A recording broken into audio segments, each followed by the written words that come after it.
প্রিয় বন্ধুরা, আসসালামু আলাইকুম। আমি এখন পড়তে যাচ্ছি ওয়েস্টার্ন গল্প বাথান একের চতুর্থ অংশ। তাহলে চলুন শুরু করা যাক। 6। ওয়াইজেড বাথানের বিশাল লিভিং রুমে বসে বুড়ো সাইমন আর তার মেয়ে ফোরম্যানের মুখ থেকে দুর্ঘটনা সম্পর্কে অবগত হলো। বার্ডের মর্মান্তিক পরিণতির কথা জেনে নরিনের চোখ ভিজে উঠল। বার্ড ছিল বাথানের কনিষ্ঠতম কর্মচারী। সর্বদা হাসি খুশি থাকত, একাই মাতিয়ে রাখত সবাইকে। থমথমে মুখে পুরো ঘটনাটা শুনল সাইমন। দাড়ির ফাঁক দিয়ে যুদ্ধ ঘোষণা করল অজ্ঞাতনামা আত্মতায়ীর উদ্দেশ্যে। তোমার কি ধারণা, ব্লেন? বিমুগ্ধভাবে জিজ্ঞেস করল সে। বরাবরই যা বলে আসছি আপনাকে, বস, জবাব দিল অপরজন। প্রচ্ছন্ন বিজয়ের সুর ধ্বনিত হচ্ছে কণ্ঠে। ডুরান বলেছে ওদের সকলের মুখে রং মাখা ছিল। আশ্চর্য, কেবিনটা লুট করেনি? বিস্ময় প্রকাশ করল পুরো। ইন্ডিয়ানরা এই সুযোগ হাতছাড়া করে না। হ্যাঁ, বোধহয় মাথায় আসেনি। গরুর পাল নিয়ে সটকে পড়েই সন্তুষ্ট থেকেছে, সমাধান দিল র্যাটলার। এবারের লোকসানটাই সবচেয়ে মারাত্মক। প্রায় 80টা হবে, বললে না? উপর নিচ মাথা ঝাঁকালো ফোরম্যান। জি। কর্টেজ আর বার্টনকে রেখে এসেছো আর একটু ঘুরে ফিরে তল্লাশি করতে? জি, ও ছাড়া আর কি বা করবার ছিল? অযথা সবাই থাকার মানে হয় না। আমি বলবো, কাজ দেখাবার এমন চমৎকার সুযোগ মেক্সিকানটা আর পাবে না। অবশ্য ইতিমধ্যেই যদি সে অন্যরকম কিছু করে না থাকে। ঝট করে চোখ তুলল বুড়ো সাইমন। স্পষ্ট করে বলো, বলল সে। তুমি কি মনে করো মা আমি যে ঠিক তা দাবি করছি না। ঢিমে তালে শুরু করলো বেলেন। কিন্তু একটিবার ভেবে দেখুন, লোকটা সম্পর্কে কিছুই জানি না আমরা। আপনি ওকে কাজে লাগিয়েছেন এবং নিজের ইচ্ছে মতো কাজ করার সুযোগ দিয়েছেন। অথচ চুরি বন্ধ হওয়া দূরে থাকুক, ক্রমশ বাড়ছে। অর্থাৎ তুমি বলছো সেও জড়িত এতে? সে রাগ করল ফোরম্যান, আর চোখে একবার তাকালো মালিক দুহিতার দিকে। ঠিক তা না, কৌশলের আশ্রয় নিল সে। তবে এরকমটাও হতে পারে। তা যদি হয় তাহলে অ্যাপাচিদের লোকও, থমথমে গলায় বলল নরিন। কিন্তু মনে রাখা দরকার, ও একজন শ্বেতাঙ্গ, এবং শ্বেতাঙ্গদের অ্যাপাচিরা বিশ্বাস করে না। হ্যাঁ, সেটাও একটা কথা বটে। কর্টেজকে খাটো করতে গিয়ে নিজের জালে নিজেই জড়িয়ে পড়তে যাচ্ছে উপলব্ধি করে মুখ রক্ষা করার প্রয়াস পেল রাটলার। তবু কোনো কিছুই হলফ করে বলা যায় না। আর তাছাড়া তুমিও নিশ্চয় একমত হবে আমার সঙ্গে, এ পর্যন্ত মেক্সিকানটা কোনো কাজই দেখাতে পারেনি। তার চেয়ে বরং এক কাজ করা যাক, বলল নরিন। আমরা সবাই কামনা করি টেইলটা যেন আবার খুঁজে পায় ও। এতগুলো গরু বেমালুম হাওয়ায় উবে যেতে পারে না। ঝড় আসাতেই বেঁচে গেল ওরা, অজুহাত দেখালো ফোরম্যান। কর্মচারীদের আমি বলেছি তৈরি থাকতে, কর্টেজের সংকেত পেলেই যাতে রওনা দেয়া যায়। বিদায় নিল রাটলার। কিছু সময়ের জন্য নীরবতা নামল ঘরে। তারপর নরিন অসহিষ্ণু কণ্ঠে বলল, আমি বিশ্বাস করি না। কি বিশ্বাস করিস না মা? ওর বাবার প্রশ্ন। এই লুটেরাদের হয়ে কাজ করছে কর্টেজ। ওকে আমার এতটা নীচ বলে মনে হয়নি। সংসারটা বড্ড কঠিন মা, শুধু চেহারা থেকে কিছুই বোঝা যায় না। ফোঁস করে দীর্ঘশ্বাস ছাড়ল সাইমন। তবে কেন যে আমারও বিশ্বাস হচ্ছে না এটা। যাকগে, দায়িত্ব এখন পুরোপুরি কর্টেজের একার। ওর সততার প্রমাণ ওকেই দিতে হবে। বিকাল নাগাদ কর্টেজের হাঁক শুনে ওর পাশে চলে এলো বার্টন। এতক্ষণ সে মরুভূমির অন্য পাশে ট্র্যাকের সন্ধান করছিল। ওদের সামনেই একটা ক্ষুদ্র নালা মরুভূমি থেকে বেরিয়ে যাওয়ার একমাত্র পথ। উঁচু পাড় থাকায় বাতাস বাধাপ্রাপ্ত হয়েছে, ফলে বালুর উপর গরু আর ঘোড়ার ট্রাক রয়ে গেছে। আউ, উল্লাসধ্বনি করল লারি। এখানে এসে সরে গেছে মরুভূমি থেকে। সংক্ষেপে সায় জানালো কর্তেজ।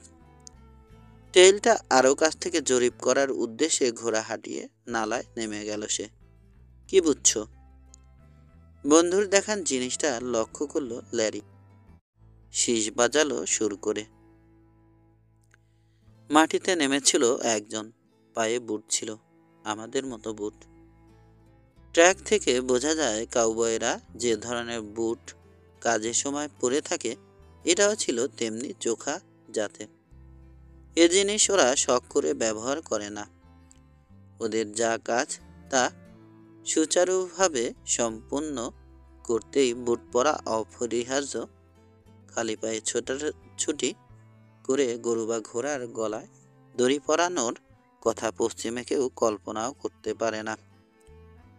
একজন সাদা চামড়া আছে ওদের সঙ্গে, রায় দিল ল্যারি। মোটে একজন? কর্টেজের চোখে কৌতুক। না, যা ভেবেছিলাম ততটা চালাক নয় ওরা। আমি ইন্ডিয়ান সাজতে চাইলে প্রথমেই যেটা বাদ দিতাম তা হচ্ছে বুট। ল্যারির চোখ বড় বড় হয়ে গেল। তার মানে রাসলাররা আসলে শ্বেতাঙ্গ, কিন্তু ইন্ডিয়ান সেজে আসছে? আলবত, দীর্ঘ জবাব এলো। বার্ডের দুর্ভাগ্য, ও চিনে ফেলেছিল, তাই ওর মুখ বন্ধ করে দিতে হয়েছে ওদের। ঠিক ঠিক, খানিক চিন্তা করে সায় দিল ল্যারি। নাও, অনেক কথা হলো, তারা লাগালো কর্টেজ। এবার রওনা হই। বেলা থাকতে থাকতেই দেখা যাক আমাদের কোথায় নিয়ে যায় এই টেইল। স্বচ্ছন্দে এগোতে পারছে দুজন। স্পষ্ট টেইল, গরু চোরেরা যেখানেই বাধা পেয়েছে ঘুরে গেছে। তবে খুব বেশি দূর যেতে পারল না ওরা। অন্ধকার ঘনিয়ে আসায় বাধ্য হলো যাত্রা বিরতি করতে। ছোটখাটো একটা বালুর ঢিবির আড়ালে ক্যাম্প করলো ওরা, যেন আগুন জ্বালালে দূর থেকে সহজে কারো চোখে না পড়ে। সঙ্গে খাবার ছিল ওদের। খেয়ে দুজনেই ঢুকে পড়ল কম্বলের নিচে এবং মরার মতো ঘুমালো। সূর্যোদয়ের সময় বিছানা ছাড়ল ওরা। নাস্তা সেরে ঘোড়ার পিঠে জিন চাপালো। তুমি ওয়াইজেডে ফিরে গিয়ে লোকজন ডেকে আনো, বলল কর্টেজ। বুলোকে নিয়ে বেরোন উচিত ছিল আমার। তাড়াতাড়ি তুমি বাথানে পৌঁছাতে পারতে। হ্যাসেট ফলিতে প্রথম যে পানিতে চেপে এসেছিল কর্টেজ, এখন সেটাই রয়েছে ওর সঙ্গে। তাই, বলল বার্টন। বন্ধুর ঠাট্টা ও ঠিকই ধরতে পেরেছে। কোনো আগ্নেয়গিরির পিঠে চড়ার শখ আমার নেই। তোমার ওই ঘোড়াটা তো ভিসুভিয়াস। আমার বাবু, এই ছোট ঘোড়াই ভালো। হ, বেশ, বলল কর্টেজ। তবে যাও, তুমি খুঁজে বের করো ওদের। ঘোড়া ঘুরিয়ে বলল ল্যারি। আমি এই এলাম বলে। তারপর খানিক দূর গিয়ে চিৎকার করে যোগ করল, দেখো, আমরা আসার আগেই যেন সব মজা শেষ করে দিও না। তোমার জন্য থাকবে, বলল কর্টেজ। আর শোনো, কারোকে কিছু ভেঙে বলার দরকার নেই, স্বাভাবিক থাকার চেষ্টা করবে। সিরাক করে ল্যারি রওনা হয়ে গেল বাথান অভিমুখে। উপদেশ দেওয়ার উপদেশ দেয় ওর আত্মসম্মানে যা ঘা লেগেছে বুঝতে পারল কর্টেজ। ছেলেটা ভালো, ও ভাবল, কিন্তু এখনও শেখার অনেক বাকি আছে। ঘন্টা দেড়েক ট্র্যাক করার পর কর্টেজ দেখল এক জায়গায় এসে ওর টেইলটা আরও বড় এবং অপেক্ষাকৃত পুরান একটা টেইলের সঙ্গে মিশে যাওয়ায় জগা খিচুড়ি পাকিয়ে গেছে ট্র্যাকগুলো। আলাদাভাবে কোনোটাকে চেনা যাচ্ছে না। কর্টেজের মনে হলো ইতিপূর্বে ডবল এক্সগামী যে টেইলটার সন্ধান পেয়েছিল সে, এটার সঙ্গে তার যোগাযোগ আছে। আরও 2-3 মাইল এগোনোর পর দেখা গেল ওর অনুমান ঠিক। একটা ব্লাইন্ড ক্যানিয়নের সামনে দাঁড়িয়ে আছে সে। গতবার এর ভেতরেই ও তল্লাশি চালিয়েছিল। ক্যানিয়ন থেকে নেমে এসেছে একটা ক্ষুদ্র ঝর্ণা, তার ওপাশে পাথুরে জমি, এবং তারপর আবার টেইল সোজা চলে গেছে ডবল এক্সে। চোরাই গরুগুলো কি তবে ওই বাথানে নিয়ে যাওয়া হয়েছে? পরক্ষণেই সম্ভাবনাটা নাকচ করে দিল সে।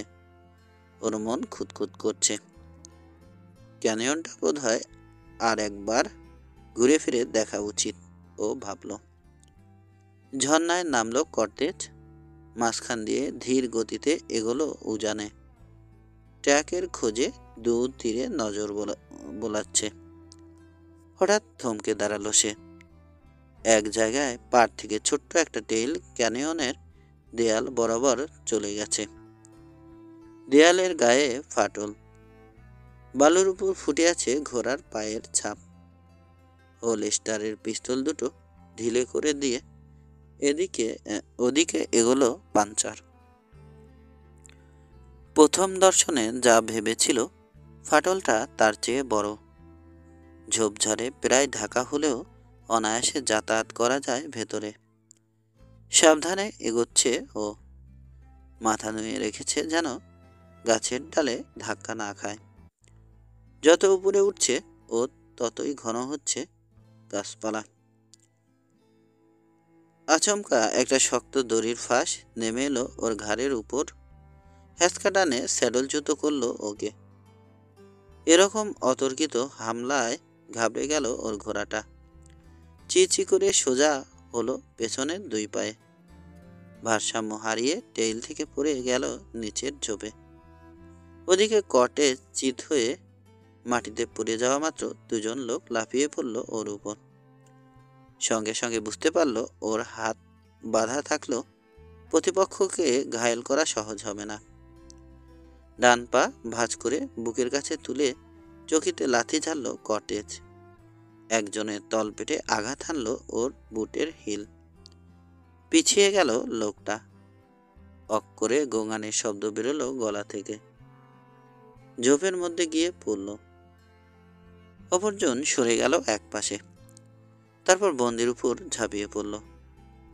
এবার আরো দুজন লোক আবির্ভূত হলো মঞ্চে।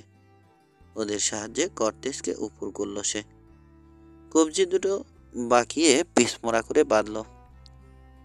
বাঁচতে চাইলে হাঁটো, নইলে এখানেই জ্যান্ত গড় দেব তোমাকে, হুঙ্কার ছাড়ল দুর্বৃত্তদের একজন। চলতে চলতে উঠে দাঁড়ালো কর্টেজ। বিনা প্রতিবাদে অনুসরণ করল। দুর্বৃত্তরা 4 জনের একটা দল। প্রত্যেকের পরনেই কাউবয়ের পোশাক, মুখ রুমালে ঢাকা, কেবল চোখের জায়গায় ছোট্ট দুটো ফুটো। টুপির কার্নিস কপালের উপর টেনে নামিয়ে দিয়েছে যেন পরিচয়ের বাকি চিহ্নগুলো ঢাকা পড়ে যায়। কর্টেজ যে লোকটাকে লাথি মেরেছিল সেই থেকে ব্যথায় কোকাচ্ছিল সে। আহ, তুমি থামবে, বিরক্ত প্রকাশ করলো একজন। দোষ তোমারই, যেমন সামনে থেকে আক্রমণ করতে গেছ, জবাবে খিস্তি করলো আহত লোকটা। আঁকা বাঁকা টেইল ধরে টলতে টলতে এগোলো। ফাটল গলে দেয়ালের ওপাশে গিয়ে থামলো ওরা। কর্টেজ দেখলো সামনে এক ফালি ঘেঁষো জমি এবং শেষ প্রান্তে কয়েক হাজার ফুট গভীর খাদ। এর আগে ওর সঙ্গে কথা বলেছিল যে লোকটা, এখন সে আবার মুখ খুলল। নিচের ওই ট্র্যাকগুলো ইচ্ছে করেই তৈরি করেছি, ভেংচি কাটলো। আর তুমিও সুন্দরভাবে পা দিয়েছো ফাঁদে। এই দেশটা দেখা বোধ হয় তোমার খুব স্বাদ, তাই আমরা ঠিক করেছি তোমার সেই স্বাদ পূরণ করব। পাহাড়ের কিনার থেকে তোমাকে ঝুলিয়ে দেব। যখন ক্লান্ত হয়ে পড়বে দেখে দেখে হাঁক দিও, কেউ না কেউ শুনতে পাবে তোমার গলা। দলপতির কথায় আমোদ পেল ওরা, খ্যাক খ্যাক করে হেসে উঠল। যে লোকটা লাথি খেয়েছিল সে যোগ করলো, আশা করি এতে তোমার পরের ব্যাপারে নাক গলানোর স্বভাব ঘুচবে। পা বললেই ঠিক হতো না রাব? সঙ্গীর কাটা ঘায়ে নুন ছিটালো অন্য একজন। তারপর নিজের অসাবধানতার কারণে জিভ কাটল। রাগ করো না, মরা মানুষ কথা বলতে পারে না। ওজোর দেখালো সে। হয়তো, কিন্তু তাই বলে তোমার দোষ মাফ হয় না। ক্রুদ্ধ উত্তর এলো। শান্ত হয়ে দাঁড়িয়ে আছে কটেজ। নিজের অসহায়ত্ব বুঝতে পারছে। এখানে প্রতিবাদ নিরর্থক নিরর্থক। এই লোকগুলো যে বাথান হামলার সঙ্গে জড়িত তাতে বিন্দুমাত্র সন্দেহ নেই। লুটের মাল নিরাপদ জায়গায় লুকিয়ে রেখে ওরা ফাঁদ পেতেছে ওর জন্য, আর সে ওই ফাঁদে ধরা দিয়েছে। প্রয়োজনে নিজেদের পথের কাঁটা সরাতে এরা কুণ্ঠিত হবে না। বার্ডের হত্যাকাণ্ডের প্রমাণ হয়ে গেছে তা। ওর সহকর্মীরা ওকে উদ্ধার করতে এগিয়ে আসবে এমন আশা করা বোকামি। ক্যানিয়নে ঢোকার আগে টেইল গোপন করে ও নিজেই তার পথ বন্ধ করে এসেছে। কিছু বলবে? নিরুত্তাপ কণ্ঠে বলল কটেজ। তাড়াতাড়ি খুনটা করে তোমাদের কাজ সারো। খুন? ভেংসি কাটলো অপরজন। কেন? আমরা তেমন কিছু করতে যাচ্ছি না তোমাকে। অবশ্য তুমি যদি অনন্তকাল ঝুলে থাকতে চাও, তোমার খিদে লাগবে, তবে সেটা সম্পূর্ণ তোমার অভিরুচি। দলপতির ইশারায় ল্যাশর ফাঁসটা একজন কটেজের দুই বগলের নিচে আটকে দিল, আর একজন কাছাকাছি একটা গাছের গুড়ির সাথে বাঁধল দড়ির মাথা। বাকি দুজন মার্চ করে পাহাড়ের কিনারে নিয়ে গেল ওকে। আচমকা লাথি মেরে ওর পা দুটো সরিয়ে দিল মাটি থেকে। কটেজ অনুমান করল ওরা দড়ি টেনে ধরে থাকায় তার কোনো রকম ঝাঁকি লাগলো না। দেয়ালের গায়ে ওকে ঝুলিয়ে রেখে বিদায় নিল লোকগুলো। স্যাডলে চেপে উধাও হওয়ার আগে বিদ্রুপ করে অ্যাডিওস বলতে ভুলল না। সাবাডিয়া অনুভব করছে তার উদ্ধার পাওয়ার সম্ভাবনা নেই বললেই হয়। দুর্গম এক অঞ্চলে রয়েছে সে। এরকম এলাকায় কালে ভদ্রে মানুষ আসে, সুতরাং সহসায় আজ কেউ এসে পড়বে তার সম্ভাবনা কম। বহু নিচে ক্যানিয়নের তলদেশ আবছা আবছা চোখে পড়ছে ওর। মাথা পেছনে হেলিয়ে দেখতে পেল পাহাড়ের প্রান্ত বড়জোর 10 ফুট দূরে রয়েছে। মাত্র 10 ফুট, কিন্তু যেহেতু ওর হাত বাঁধা, দূরত্বটা 10,000 হলেও ক্ষতি ছিল না। কবজিতে চাপ প্রয়োগ করল কটেজ। লাভ নেই, মজবুত পাকা চামড়ার দড়ি। খাদ্য পানি ছাড়া কতদিন মানুষ বাঁচে ধারণা করতে চেষ্টা করল সে। অনেক দিন, সন্দেহ নেই। অবর্ণনীয় যন্ত্রণা কাতর অনেক কটা দিন ধুকে ধুকে একসময় শেষ হয়ে যায়। এখনই গনগনে সূর্য তার শরীরের সমস্ত জলীয় উপাদান যেন শুষে নিচ্ছে। পিপাসা পেয়েছে ওর। মানুষকে পিপাসায় মারা পড়তে দেখেছে ও। কর্তেজ বুঝল ওর চিন্তাশক্তি জট পাকিয়ে যাচ্ছে, অথচ এ সময় কোনো মতেই বুদ্ধি হারাতে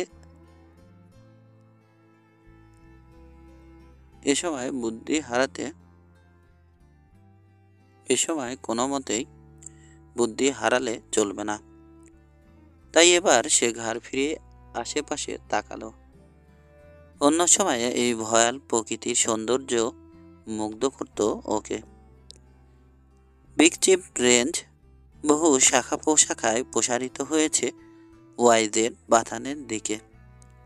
এত অসংখ্য চূড়া, খাদ আর আগাছা পরিপূর্ণ খাজ যে গুণে শেষ করা যায় না।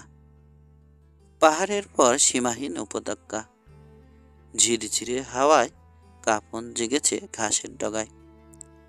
এখানে সেখানে ক্ষুদ্র ঝর্ণা, রোদ পড়ে মনে হচ্ছে যেন চকচকে রূপার ফিতে। বায়ে গাছপালাহীন একটা হলুদ ছোপ, ও অনুমান করল ওটাই মরুভূমি। স্থানীয় কাউবয়দের ভাষায় স্যান্ডি পার্লার। দূর আকাশে একটা সঞ্চরমান কালো বিন্দু চোখে পড়ল ওর।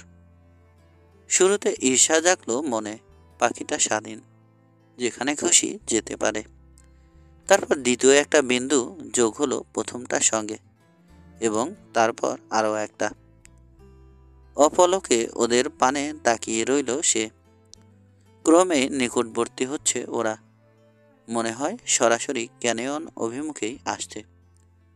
শকুন আঁতকে উঠল কটেজ। কি দেখছে বেটারা? পরক্ষণেই বুঝতে পারল সে নিজেই ওদের লক্ষ্যবস্তু। খোদা, বলল কটেজ। বাঁচার সহজাত তাগিদে পাহাড়ের গা খামছে ধরল। জেনে শুনেই হায়নার দল পিস্তল কেড়ে নেয়নি।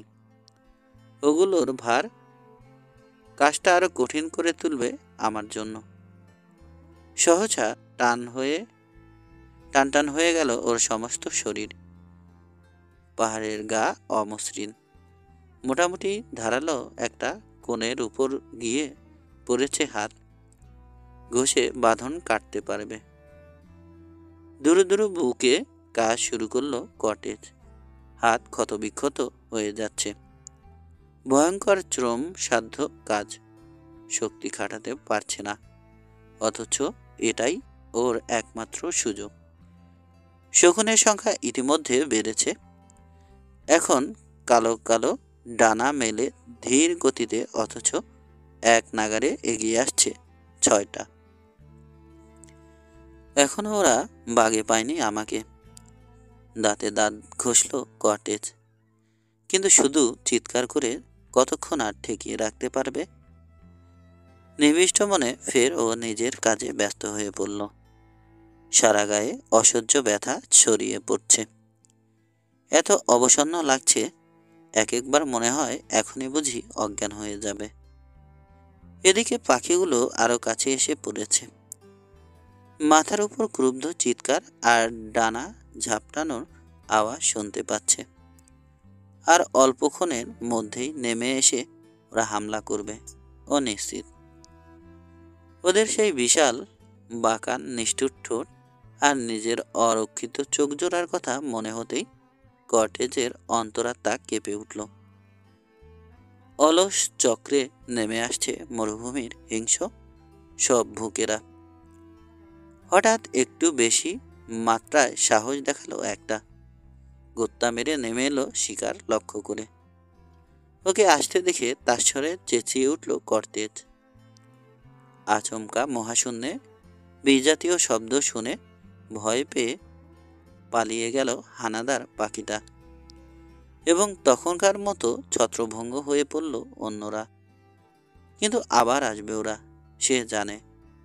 মরিয়াভাবে হাত ঘষে চলল। শিগগিরই বাস্তবে পরিণত হলো ওর আশঙ্কা। ঘের ছোট করে আনছে শকুনগুলো, সেই সাথে বাড়ছে ওদের পাক শাটের আওয়াজ। আবার একটা শকুন ছো মারল ওর মুখ বরাবর, কিন্তু কটেজ চেঁচিয়ে উঠতে পালিয়ে গেল। তবু এত কাছে দিয়ে পাশ কাটালো যে ডানার ঝাপটায় ছড়ে গেল ওর গাল। পুরো ঝাঁকটাই এখন বিপজ্জনক রকমের সামনে এসে পড়েছে। একযোগে আক্রমণ শুরু করলে খেলা সাঙ্গ হতে সময় নেবে না। অবশিষ্ট শক্তি প্রয়োগ করে দড়ি ছেঁড়ার চেষ্টা করল কর্টেজ, এবং টের পেল সামান্য ঢিলে হয়ে গেছে বাঁধন। পরের চেষ্টায় ওর কবজির হাড় নড়ে যাওয়ার দশা হলো। তারপর ছিঁড়ে গেল দড়িটা। অসাড় হয়ে গেছে ক্ষতবিক্ষত হাত দুটো। কিছুক্ষণ মুঠি খোলা বন্ধ করে স্বাভাবিক করে আনলো ওগুলো। তারপর একটা রিভলভার বের করে হালকা আসার হামলা আসার অপেক্ষায় রইল।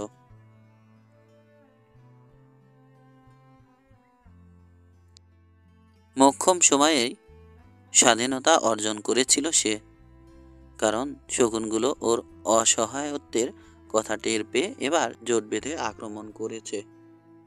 ওরা পুরোপুরি নাগালের ভেতর না আসা পর্যন্ত ধৈর্য ধরল কর্টেজ। তারপর ঝাঁক লক্ষ্য করে পরপর 4টে গুলি ছুড়ল। আত্মচিৎকার করে 3টা হারিয়ে গেল নিচের অতল খাদে। বাকিগুলো সোজা উঠে গেল উপরে। একটু বাদে ফের একটা হলো। রিভলভারে আবার গুলি ভরে ওটা হোলস্টারে রেখে দিল কটেজ। তারপর পাহাড়ে চড়ার প্রস্তুতি হিসেবে অসার হাত দুটোকে মালিশ করল। আড়ষ্টতা কেটে যেতে ঘুরে পাহাড়ের মুখোমুখি হলো সে। দড়ি বেয়ে উঠতে শুরু করলো। নতুন জীবন পেয়ে কটেজের সাহস শক্তি যেন বেড়ে গেছে শতগুণ।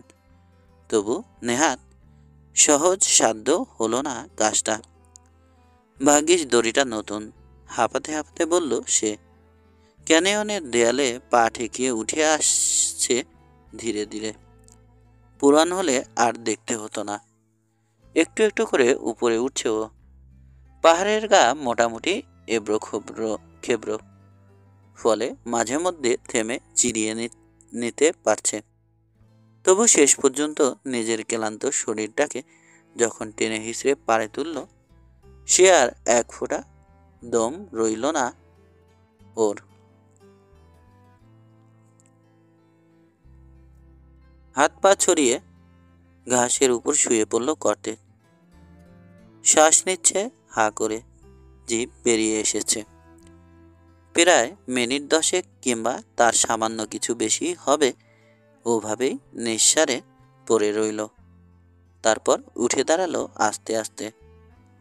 আবার শক্ত জমির উপর দাঁড়াতে পেরে স্বস্তি পেল সে। ঘোড়াটা কোথায় পালিয়েছে ভাবতে চেষ্টা করল। জিভের তলায় 2 আঙুল রেখে তীক্ষ্ণ শীষ বাজালো।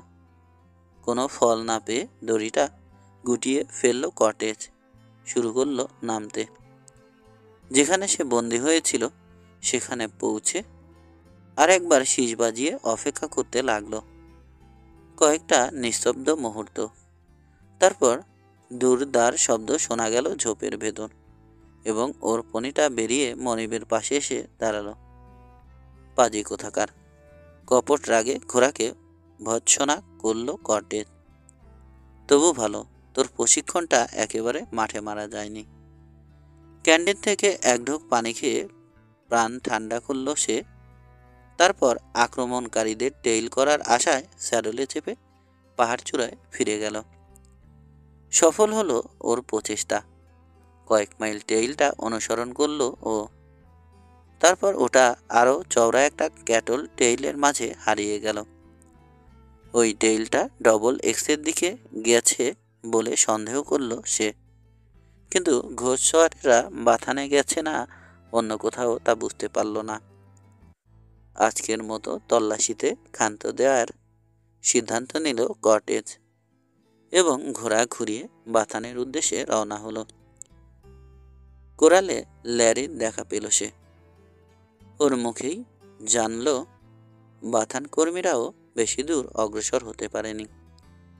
ওকে অনুসরণ করে ব্লাইন্ড ক্যানিয়নে যায় ওরা। তারপর ঝর্ণা আর পাথরে প্রান্তর অতিক্রম করে বড় টেইলে গিয়ে ওঠে। এখানে এসে ফোরম্যান রায় দেয় আর খুঁজে লাভ নেই, এবং বাথানে ফিরে আসে সবাই। তোমার জন্য ভয়ানক চিন্তায় ছিলাম আমরা, বিশেষ করে র্যাটলার, বলল ল্যারি। কোথায় ছিলে?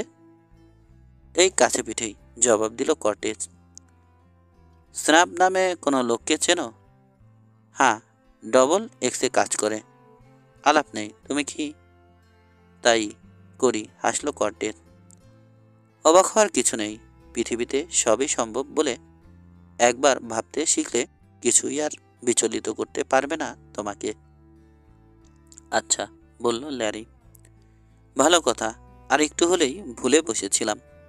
পুরো খোঁজ করছে তোমার। এইমাত্র সুন্দরীর সঙ্গে দেখা হয়েছে, সেই জানালো। আর তুমি কিনা সুন্দরীর বার্তাটাই ভুলতে বসেছিলে। চোখ টিপল কটেজ। আহ, চুলোই যাও। কিন্তু কটেজ ততক্ষণে রাঞ্চ হাউস অভিমুখে হাঁটা দিয়েছে। সাইমনকে বারান্দায় পেয়ে গেল সে। নরিন আর ব্লেন বসে আছে দুপাশে। মালিকের অনুরোধে ওর কি হাল হয়েছিল তার বিশদ বর্ণনা দিল কটেজ। যখন শেষ হলো ওর কথা, অট্টহাসিতে ফেটে পড়তে যাচ্ছিল ফোরম্যান, কিন্তু নরির ধমকে চেপে যেতে বাধ্য হলো। এর মধ্যে হাসির কি আছে শুনি? ঠান্ডা মাথায় খুন করার চেষ্টা করা হয়েছিল ওকে। ওহ মিস নরিন, ভুল করছো তুমি, প্রতিবাদ জানালো র্যাটলার। ডবল এক্সের কর্মীরা। অবশ্যই সত্যি যদি তাই হয়ে থাকে, ওই লোকগুলো তামাশা করছিল ওর সঙ্গে। ঘন্টা দুয়েক ওকে সূর্যচানের জন্য ফেলে রেখে গিয়েছিল ওখানে, পরে টেনে তুলত। তুমি বোধহয় খুব ঘাবড়ে গিয়েছিলে কটেজ। ঘাবড়ে? আর একটু হলেই কাবাব হয়ে যেতাম, বলে মুচকি হাসলো কটেজ। তোমার বিশ্বাস এটা তামাশা ছিল? আলবত, জবাব দিল ফোরম্যান। কি জানি, আমার চেয়ে তুমিই বলতে পারবে ভালো। অর্থপূর্ণ জবাব এলো। শোনো, এরপর যদি কখনো তোমার বন্ধু স্ল্যাবের দেখা পাও, তাকে বলে দিও সাহস থাকলে তামাশাটা সামনাসামনি করতে। ভুল, চটে উঠল ফোরম্যান। ডবল এক্সে আমার কোনো বন্ধু নেই, তবু জনাবের সঙ্গে যদি কখনো দেখা হয় জানিয়ে দেব তোমার কথা। তামাশা? ঘৃণা ঝরল নরেনের কণ্ঠে। শকুনগুলোর কথা ভাবলেই আমার গা ভয়ে কাটা দিচ্ছে। ওরা নিশ্চয় ওদের বলতে ভুলে গিয়েছিল আসলে এটা একটা তামাশা। মুখ ঝাঁকালো কটেজ। তারপর নরিনের পরবর্তী কথায় ফোরম্যানের মুখ কালো হয়ে যেতে দেখে পুলকিত হলো সে। এবারও বোধহয় টেইল হারিয়ে ফেলেছ তুমি। হাসি হাসি মুখ করে বলল মালিক দুহিতা। যদ্দূর সম্ভব অনুসরণ করেছিলাম আমরা, কিন্তু অজুহাত দেখালো অপরজন। ট্র্যাক না থাকলে সেটা আমার দোষ না। সবাই বলে এ তল্লাটে আমার সমান ট্র্যাকার আর কেউ নেই, কিন্তু যেখানে কোনো ছাপই নেই সেখানেও আমাকে সফল হতে হবে, এ কেমন দাবি? বাদ দাও, কথা বাড়ালেই বাড়ে। এবার হাল ধরল বুড়ো সাইমন। প্লেন, তুমি বরং আরাম করো গিয়ে, তোমার উপর দিয়ে প্রচুর ধকল গেছে আজ। তাকে চলে যেতে বলা হয়েছে বুঝতে পেরে অনিচ্ছা সত্ত্বেও বিদায় নিল ফোরম্যান। যখন চলে গেল র্যাটলার, কেবলমাত্র তখনই বাথান মালিক কটেজের দিকে ফিরল। তোমার বিশ্বাস এটা তামাশা ছিল না? কটেজ হাসল। আমার রসবোধ সম্ভবত কম, বলল। ডবল এক্স এই চুরির সঙ্গে জড়িত? ঠিক জানি না, কোনো প্রমাণ পাইনি এখনো। তবে ডবল এক্স মার্কার সুবিধাটা কোথায় একবার তলিয়ে ভেবেছেন কখনো? এদিকে দেখুন। পকেট থেকে কাগজ আর পেন্সিল বের করল কটেজ। কিছু আঁক কষে ফলাফলটা মালিকের হাতে তুলে দিল। এটা আপনার মার্কা, বলল। আর পাশেরটা হচ্ছে তাতান লোহা আর ভেজা কম্বলের সাহায্যে আপনার মার্কাকে কি করা সম্ভব তার নমুনা। বাথান মালিক এক নজর দেখল কাগজটা, তারপর নিচু স্বরে খিস্তি করল। ক্ষুধার কচম, পানি খাওয়ার মতোই সোজা ব্যাপার। কাল সকালে ডেক্সটারকে ডেকে পাঠাতে হয়। কোনো লাভ হবে না, সাইমনকে বোঝালো কটেজ। ওরা যদি কাজটা করেও থাকে, কুকর্মের সাক্ষ্য রাখেনি। তাছাড়া আমার দীর্ঘ বিশ্বাস এতে ওরা একা না, আরও লোক আছে। আরও সাবুত জোগাড় করতে হবে আমাদের। এভাবে অন্ধকারে ঢিল ছুড়লে কোনো ফল পাবেন না। তোমার কথায় বোধহয় ঠিক, সায় জানালো বুড়ো সাইমন। কাজটা তাহলে শ্বেতাঙ্গরাই করছে, কিন্তু ইন্ডিয়ান সেজে। ব্লেনকেও তাহলে সন্দেহ থেকে দূরে রাখা যায় না। এটা আমার নিছক অনুমান, তবে আপাতত কথাটা আমাদের মধ্যেই সীমাবদ্ধ রাখতে হবে, জবাব দিল কর্টেজ। কাছে পিঠে আর কোনো বাথান আছে যাদের গরুও চুরি যাচ্ছে? এদিকে বাথান আর একটাই, ফ্যাই ফ্যান। এখান থেকে 30 মাইল পশ্চিমে। মালিকের নাম লিমিং। হপ্তাখানেক আগে ওর সাথে আমার দেখা হয়েছে হ্যাসেটে, তখন এরকম কিছু শুনিনি। আলাপের সময় নিজের অজান্তেই বারবার নরিনের উপর কর্টেজের চোখ পড়ছিল। প্রত্যেকবারই ও দেখতে পেল অনিমেষে ওকে লক্ষ্য করছে মেয়েটা। আবছা আলোয় পটে আঁকা ছবি মনে হচ্ছে ওকে, যে কোনো পুরুষ হৃদয়ে দোলা জাগাবার মতো। সাম্প্রতিক শোকাবহ ঘটনা তার ছাপ ফেলে গেছে ওর চেহারায়। সদা লাস্যময়ী একজন তরুণীর পরিবর্তে ওর মাঝে এখন সে এক ভাব গম্ভীর স্নিগ্ধ চিরি রমণীকে আবিষ্কার করল। তেরেসার মুখ মনে পড়ল ওর। একটা দীর্ঘশ্বাস বেরিয়ে এলো কর্টেজের বুক চিরে।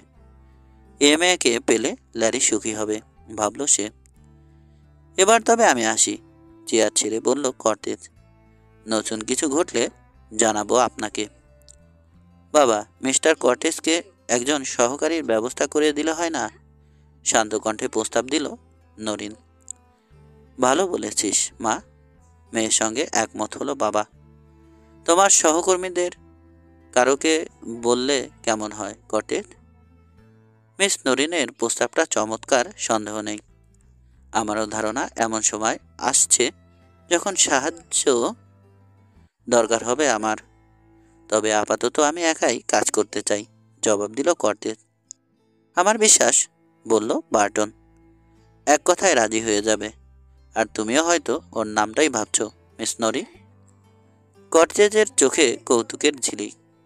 না, নির্দিষ্ট কারো কথা ভাবিনি, জানালো নরিন। ল্যারিকে আমার অনভিজ্ঞ মনে হয়েছে। ছেলে মানুষ, কাজের ছেলে। সাগরেদের প্রশংসা করল ওস্তাদ। অত ভালো সহকারী আমি আর পাবো না। আর তাছাড়া বয়সটা কম মনে হলেও আমার বিশ্বাস যোগ্য হাতের ছোঁয়া পেলেই তাড়াতাড়ি সাবালক হয়ে যাবে। কর্টেজের এইরূপ নরিনের অজানা। ওর মনে ল্যারির প্রতি অপার স্নেহ জমা রয়েছে অনুভব করে বিস্মিত হলো সে। ও হ্যাঁ, তা তো বটেই, স্বীকার করলো মালিক দুহিতা। হ্যাঁ, আমারও তাই মত। সাইমনের কণ্ঠে প্রশ্রয়। যাই হোক কর্টেজ, তোমার যখন খুশি চেনেও ওকে। ব্যাংক হাউসে ফেরার পথে নরেনের কথাগুলো মনে মনে বাজিয়ে দেখল কর্টেজ। ল্যারিকে ছেলে মানুষ মনে করে মেয়েটা। কিছুক্ষণ আগে ওকে জড়িয়ে ল্যারির ভাগ্য সম্পর্কে যে কথাটা ভেবেছিল এখন তা সংশোধন করল। ল্যারির সঙ্গে মিল হবে না নরির। সত্যি, মেয়েরা তাদের বয়সের তুলনায় মানসিকভাবে অনেক বেশি পরিপক্ক হয়ে ওঠে। কতই বা বয়স হবে ওই মেয়ের? ল্যারির চাইতে কমপক্ষে বছর চারেকের ছোট তো বটেই, অথচ ল্যারিকে ছেলে মানুষ মনে করে।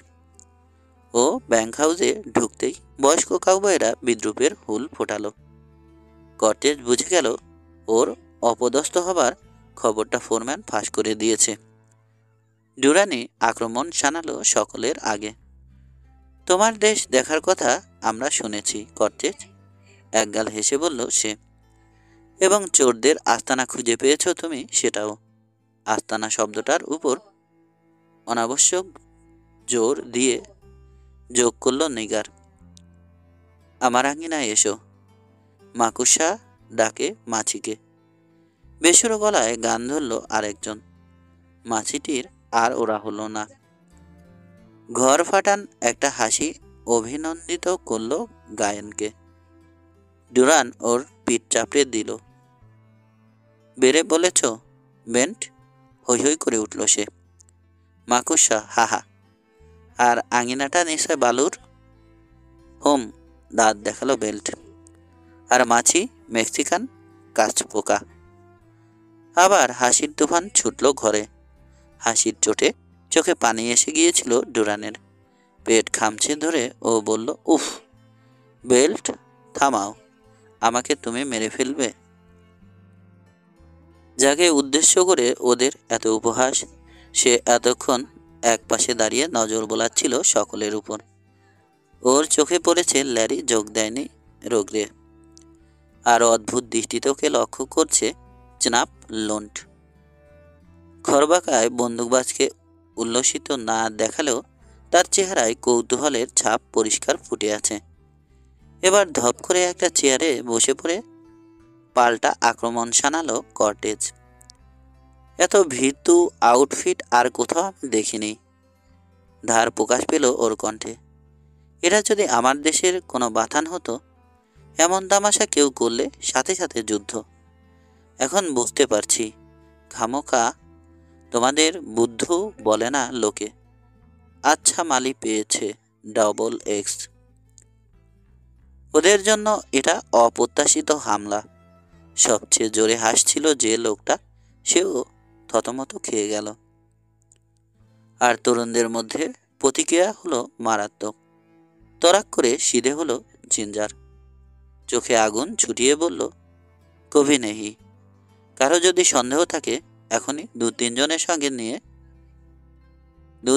সঙ্গে নিয়ে ডবল এক্সে যেতে পারি আমি। সব কটাকে লোটকে তবে ফিরব। কর্টেজ হাসল, কিন্তু সেটাও আর এক বোকামি হবে। জিন্দার তিরস্কার করল সে। ওই ভারগুলোর ব্যাপারে চিন্তা করো না, ওদের শাস্তি তোলা আছে। বজ্জাত ঘোড়া কিভাবে সাহায্য করতে হয় আমি জানি। এখন তোমাদের উপর এর চেয়েও গুরুদায়িত্ব আসছে। ইন্ডিয়ান গরুচোরদের খুঁজে বের করতে হবে। আমি জানতাম ওটা তোমার কাজ, মুখে উঠল ব্লেন। কেন, আমার সামনেই দায়িত্বটা তোমাকে দিয়েছেন বস, সমান তালে জবাব দিল কর্টেজ। আর আমি আমার কাজ করব। মাকুসার খোঁজ। ফুট কাটল ডুরান। ঠিক তাই, কথাটা মনে করিয়ে দেওয়ার জন্য তোমাকে ধন্যবাদ ডুরান। কর্টেজের গালে ভাঁজ পড়ল। বক্তার প্রতি ফোরম্যানের ভুকুটি ওর নজর এড়ায়নি।